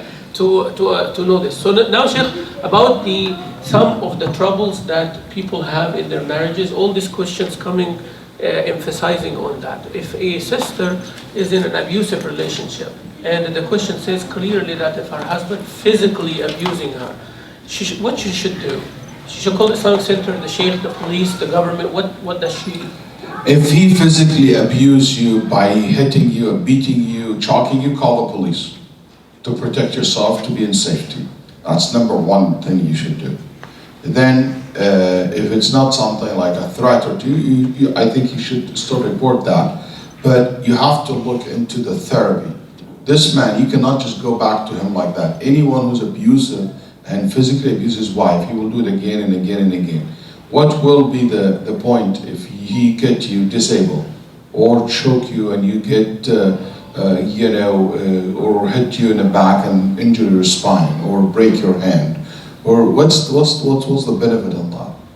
What do we want kids to see their mom beating up or marked or abused? So report that. Ask for therapy. If you really seriously feel sorry for what he said, you cannot just go back to him. You ask him to go through therapy. I dealt with a case with a guy, okay, that he would not allow his wife to be sitting on the table while he's eating. She sits on the floor. This is in America. And by the way, this guy, raised in the West. It's not, that's why domestic abuse cross all culture, cross all genders, all religion, all age group. The most vulnerable age group among women for domestic abuse between the age of 24 to 38. They are the bracket age where most likely to be abused. Some said from 18 to 24, But what I have most said the other way around. So anyway, so here I say that this is like you report that, you ask for therapy for yourself, for the persons. You know, it has to stop and it has to be talked about. Talk to your family. Bring someone from your family, talk to his family. He needs to know that it is not okay, it is wrong. That's been my advice to you. Yeah, so again, Sheikh, the sisters who are divorced in the community, and we emphasized on that during the lectures. If anybody just came new, the Shaykh was mentioning that you should take that taboo away, right? Look to the family, look to the sister, don't look to her experience. Maybe she didn't have a good experience, she's a good person. It is not about she's divorced or not, it is about how good of a person matching the need of someone who get married. So that answers one of the question. Also men, a lot of people don't marry guys who divorced men.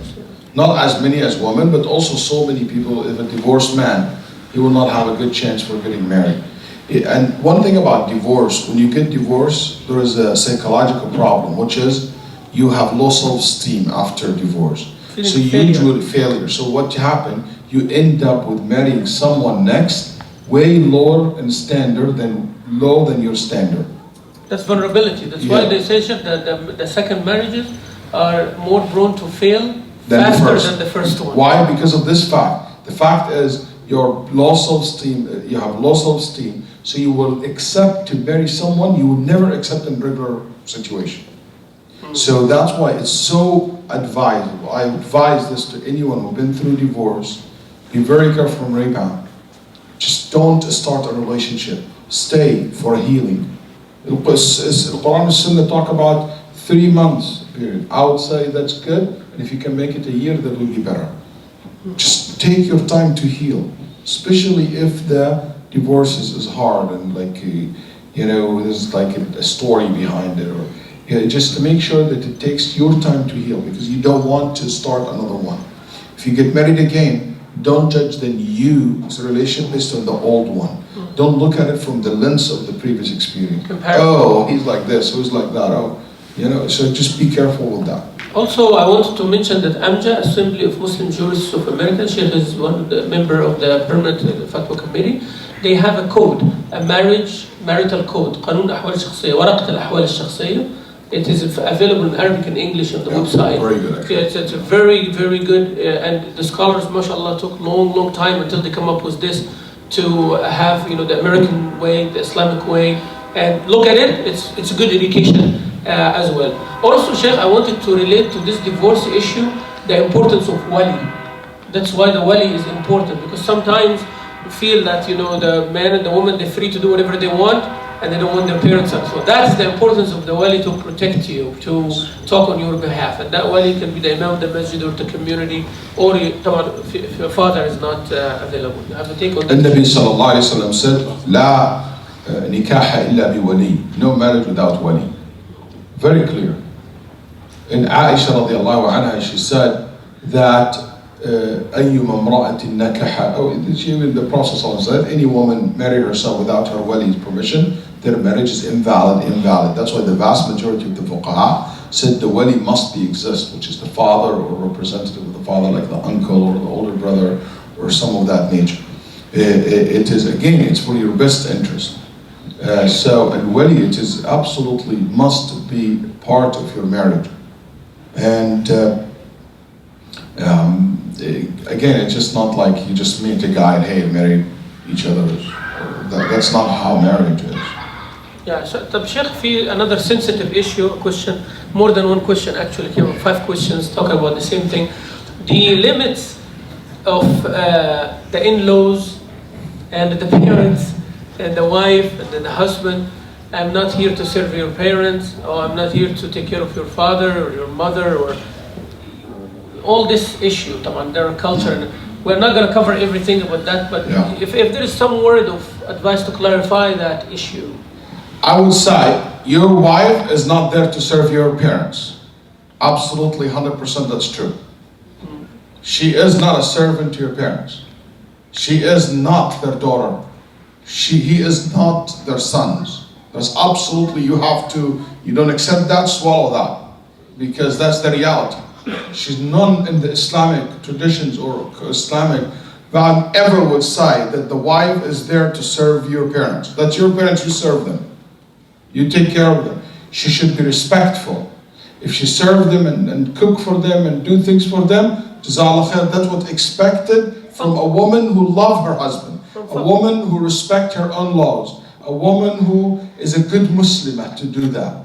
But it's not something that you think it is a must or she is under the demand of doing that. And she became like her number one goal in life is to please your mom. Number goal in life is to take care of you when it comes to the relationship and her children, not your parents. She didn't marry your mom, she didn't marry your father. And that has to be clear, and I know in certain culture, it's a very hard thing to hear, but that's the reality. That's the reality. In Sharia, in Islam, if you have money, you absolutely first person to support your wife. Then second comes your parents.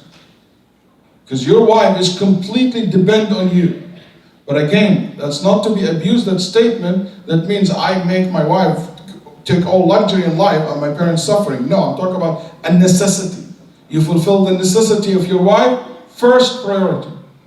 Then after that come parents. That's across the board. You will not see this disagreement, as far as I know, among the Muslim jurists. Because the النفقة أوجب ما تكون على الزوجة ثم بعد ذلك الوالدين. For many wisdom behind that, for instance, because parents will have multiple sources of income, but not your wife, have only one person to depend on. So that's number one. So make sure that you understand that. Number two, I would say to the in-laws, the problem with in-laws, it's an issue, especially mother-in-laws, is an issue of jealousy. She feels jealous, like her son loves her more than me. She always feels that, threatened by the new member in the family. It's not going to be so loyal to me anymore. So if you know that, be smart. Make sure that you assure her, as a son, as her son, please make sure that you always show your love and your care for her. Don't neglect her in the expense of because you spend more time with you. Make sure that you make her feel safe about that. As a wife, be smart. Always make her feel that she is not in any way in competition with the mom. You know, Allah yaghfir li ummi warhamha, my mom before she passed away.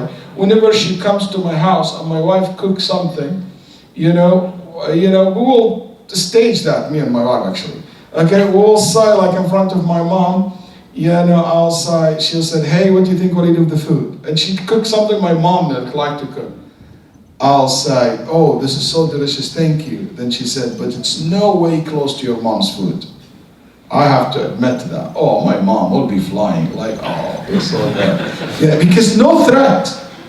She's so happy that, she's still knowing that this is like the best food, his mom's. She'll be when we do that, she will feel very relaxed. That's normal. So be smart when you deal with your parents. Also, a lot of these problems happen prior to marriage. There's a lot of conflict and fight before marriage, so the parents already have this idea about the in-laws, and they will not change it later. So make sure in the beginning of the marriage, keep the relationship good, because they make it much easier. 3, don't live with your parents. Sorry. But you know what, Islamically, you should live by yourself. Unless your parents need you, physically they cannot be independent. Otherwise, if they can live independence, live next to them, close to them, but don't live with them. Most of these problems happen when you live with your in-laws. We have in certain culture, in Arab culture and Desi culture, in some places in Arab culture, it is like must, all of them cousins and sons live with his parents. And also in Desi culture, it's very common that people live with their parents. You know what? That's not healthy for a relationship. Every woman wants to be independent. She's the queen of the house. She's in her home. There will be always conflict. Try to, and you as a parents do that. There is one of the greatest scholars of India. His name is Shaykh Waleed. When he was 14 years old, his father married her. In his biography, when he was 16 years old, his father asked him to move out. For a culture in India, that's something very strange. He said, because he wanted to send a message to the society that that's the right course of action. Let them have their own experience in life. So Also, I would say from the parent side, make sure, before the parents, I would say one thing. Please, please, don't complain to your mom about your spouse. Yes, hello. Don't complain to your father about your spouse. Especially in the first year of marriage. Seek advice, but don't complain. I go to my mom, I said, my wife, she has no manner. She cursed me to death. She did this to me. Okay? My mom will be what? Angry. That's right. That's her son. She has no shame to say, I would never dare to look at your father's eyes, blah, blah, blah. You know, mother, she will be like very angry. I go home, my wife made a food and cooked food to me, and or she did the flowers, or she sent me a text message, I'm sorry, and we go back to each other, and we forgot about the problem while my mom is cooking. That's what happens when you complain. أشركتهم في حربك لا في سلمك. So be very careful. Don't complain to your parents about your spouse. Maybe seek advice, that's fine. As from the parents' perspective, I have one thing to tell you. Please understand that your children move to another stage of their life. He's not the teenager, he's not the high school, he's not the university, he's a married man. She's a married woman. Give them a chance to build their own experience in life. People are different. This generation different than another. You know, like, it's like interesting when I see mom, she said, you know what? I would never talk to your dad like this. Yeah, because you guys like from, you know, another era, you know? You came from a different culture, different centuries, you know? It's not showing respect is different today than 100 years ago. The concept of haya different from one place to another, from time to another. There is certain concept change. If he's comfortable with that, if that's something they can live with, khalas, this is his own personality, his own life. Your role is to advise. Your role from a distance. Keep your distance between your children. And I remember my dad, when I got married, my dad told me, you never come to complain to me about your family. If you want advice, I can give you. But don't ever tell me, oh, this and that. Or to tell your mom. If you ever, I see you come to say that, you're not welcome to my house. That's my own dad. That's between you and your wife. You solve the problem together. Learn how to solve it together. And these kind of advice is so sound, so profound, help me in my marriage, and make sure that you pass things like this nature to your children as well. You know, trust the love of your son and love of your in-laws. I have a lecture online if you need more. It's called In-Laws or Outlaws. Okay? I think it's very, I mentioned in it about 20 different points. You know, so listen to that lecture, it's very good. It's a very good lecture, mashallah. And also the balance is needed. So out of what the Shaykh said, see, he wanted it a conversation, but I like to listen to Shaykh, mashallah, and summarize. So the balance is needed. And as I said, today we're just opening up the subject. So if someone, they have a son and a daughter, which is actually a case, you know, normal in front of you. So the father said, I need help if you find some good brother to marry my daughter, or you know, my niece or my sister. So please, Shaykh, you know, find someone. I want her to become the queen of the house. I want you know, them to be independent and all of that. But what about your son? No, I want a daughter to come and serve us at home. You see how this is going here, right? So it's not about the children, and that's a problem. It's about the person. You know, I want my daughter not to serve anybody, to be the queen of the place. Nobody humiliates her, nobody look down upon her. She does not serve anybody, she's just for her husband.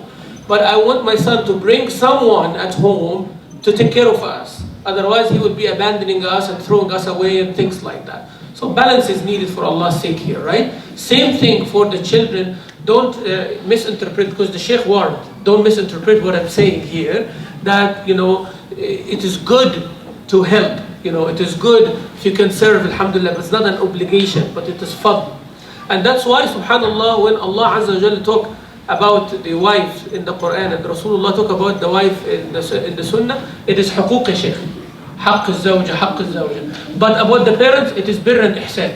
You see? So when you're dealing with parents, you deal with ihsan. But when you deal with the wife, you have to give the right.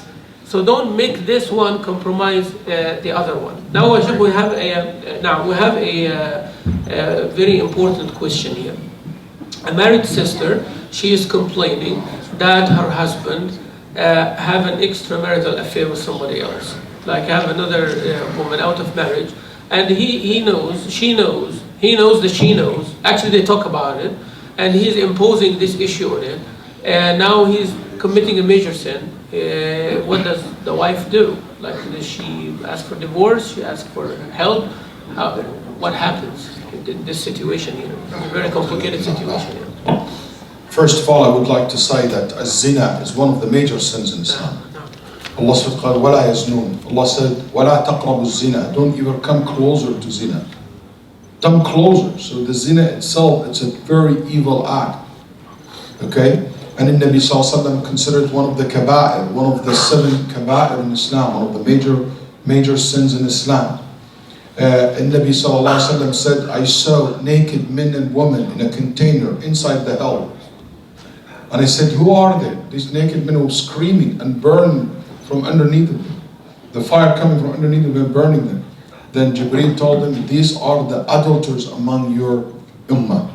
These are the adulterers among your nation. Adultery is such an evil act that the punishment of it is so severe. Especially the punishment of those who are married already. Muhsan. So, you have to fear Allah subhanahu wa ta'ala before your husband, before your wife, before anyone else. You know that Allah subhanahu wa ta'ala لا يزني الزاني حين يزني وهو مؤمن. The Nabi sallallahu alayhi wa sallam said, do not commit zina while you have faith. Your faith depart from your heart while you're doing such act. What's worth Jannah arduha as-samawat wal ard? Forever you enjoy your life there for a fulfillment of a joy that will last for a few minutes or a few hours. Would you leave Al-Jannah for this woman that you or this man that you're fornicating with? So that's such an evil thing. First of all, you repent to Allah subhanahu wa ta'ala from it. You don't want me to Allah subhanahu wa ta'ala is angry and at you. And zina dayn. Zina, it's like a debt will be paid from your own family. That's why Shafi'i rahimahullah said, it's true that the people who fornicate and rape women, you know, Allah subhanahu wa ta'ala punished them that this is something happen even in their families. That some of them go astray and start fornicating. Just think about this. Would you like your daughter to be fornicating when she grow up tomorrow? Would you like your wife? So think about this. May Allah subhanahu wa ta'ala protect all of us. That's number one. Number two, I will say to the sister who spoke to her husband and she knows about his affairs, that she reminds him of Allah subhanahu wa ta'ala. Makes him feel Allah is it. If you really show a sense of sincerity and repentance, and this is a disease that he cannot control himself around, talk about what lead to adultery. What lead to infidelity? Is it because you hang out with girls and women at work and you stay late with them, go dinner, travel with them in hotels and motels? Stop. Your deen more important than your job. Your deen more important than the promotion. Your deen is more important than anything in life. Stop what lead to this sin. Start practicing the religious duty. Lower your gaze. Don't be alone with a woman. Don't have an intimate talk or any kind of flirting. You know, they call flirting the decaf affair. You know, it's unfortunately a common thing. People like to flirt, and flirting lead to what's next. وَلَا يَخْضَعْنَ بِالْقَوْلِ. Also, make sure that you don't touch someone with lust or sexual lust. Don't look at the awrah of someone. Lower your gaze. Learn how to do that. So when you start doing these things, you stay away from it. So if you see your husband really want to change, help him to change. I wouldn't advise you to divorce him in such things. Help him to change. Even if he goes back to it, but you see that he's really sincere, I will say you have every right to divorce him at that time. But if you want to stay in the relationship to help him, that's fine.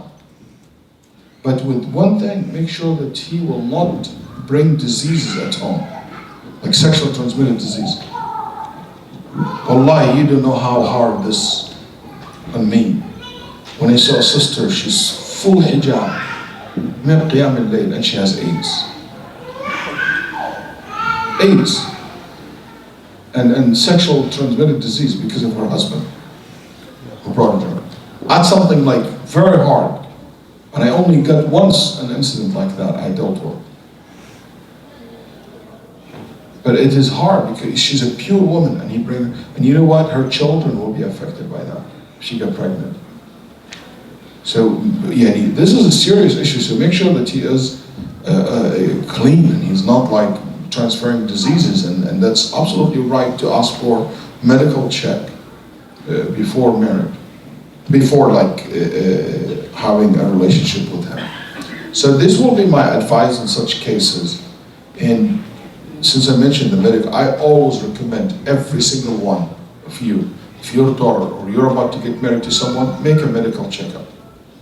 You know, in Malaysia you cannot do that without checkup. In Saudi Arabia you cannot. In Qatar you cannot. In most of the country, in UAE, you cannot. In Egypt, I heard even they're going to start doing that as well. A medical checkup before you get married. The court will not process your paper. That's good. Which is, I think, it's a very, in community, we should encourage people to do that. There's nothing ape or shame to say. Because it's not about sexual transmitted disease only. So many diseases, actually, genetic diseases also can be a problem before you're getting married. And you don't know. People's past and stuff. JazakaAllah Khair, Shaykh.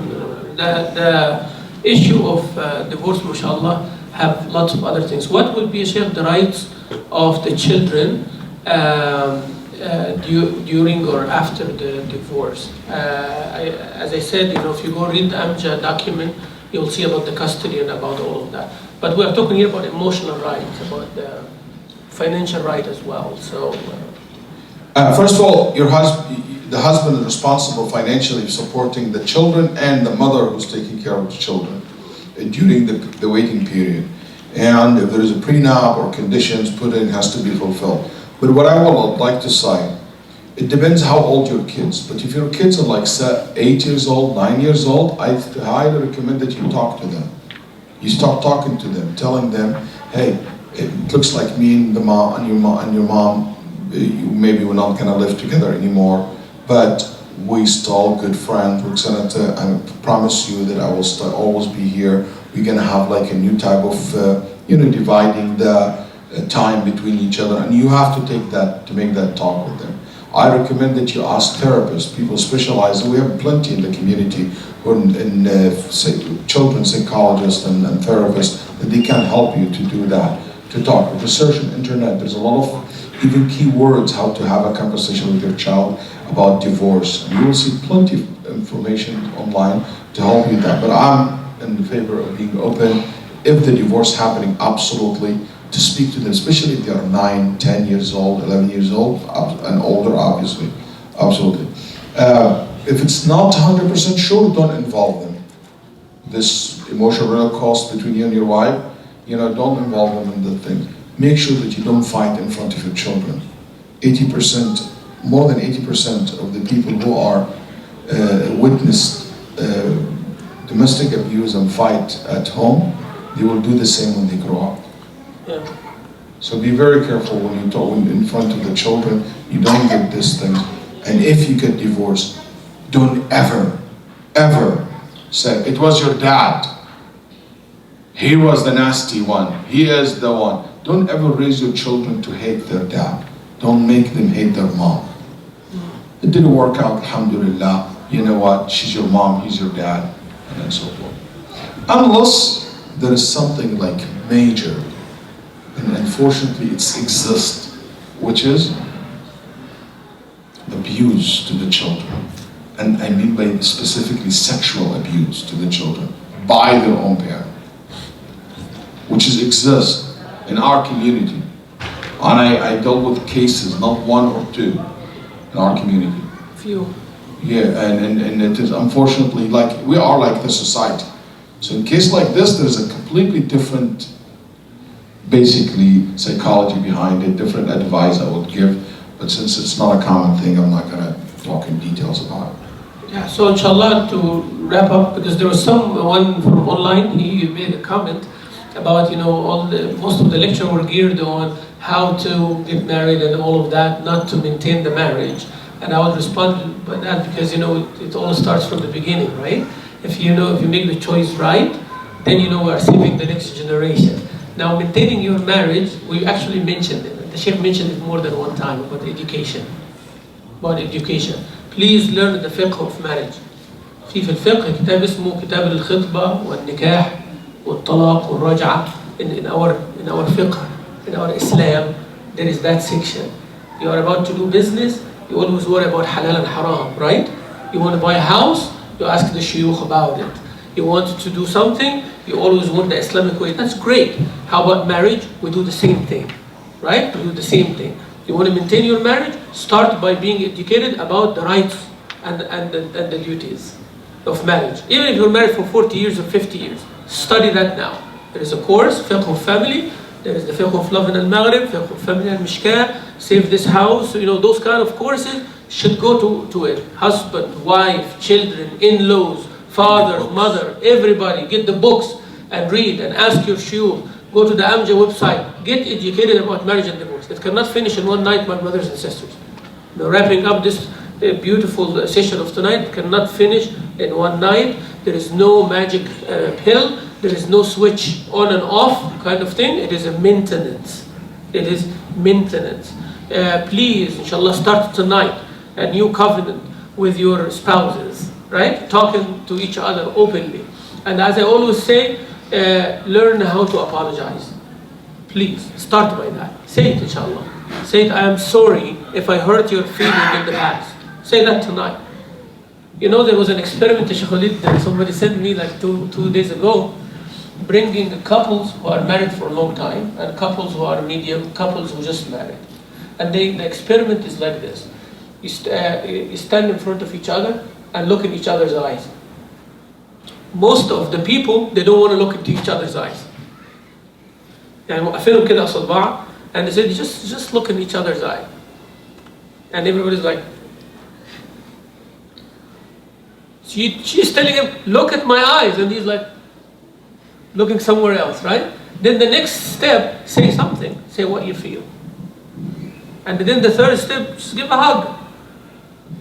You know, as the Shaykh was starting, you feel that you're the man you're providing. I'm doing everything I can, you know. What else you're asking? You know, so that's the whole point. When was the last time that you looked into your spouse's eye and see what color it is? You know, without the contact lenses. So just do that. Subhanallah, Rasul sallallahu alayhi wa sallam used to drink from where Aisha radiallahu anha drink. We talk about those things, but we don't do it ourselves, you know. Let's buy flowers, inshallah, this Saturday or Sunday. Let's all go get flowers and give our spouses. How about that, inshallah? They say love is not words. It's the action that show our caring. Yeah. You know, that's what love is. It's about this little act of caring and appreciation. In Nabi Sallallahu Alaihi Wasallam, when he married Safiya and she wanted to ride the camel, in Nabi Sallallahu Alaihi Wasallam, he put his thigh for her. So she put her feet on the Prophet's thigh, then she climbed over the camel. In modern days, what you do? You open the door. Pull the chair for her when you go to the restaurant. You know, mashallah, he said, open the menu and she didn't even sit yet. You know, pull the chair, let her sit. You know, open the door for her when she get into the car. You know, they said if you see a man opening the door for his wife, his car's door for his wife, you have to know that is one of two. The wife is new or the car is new. It's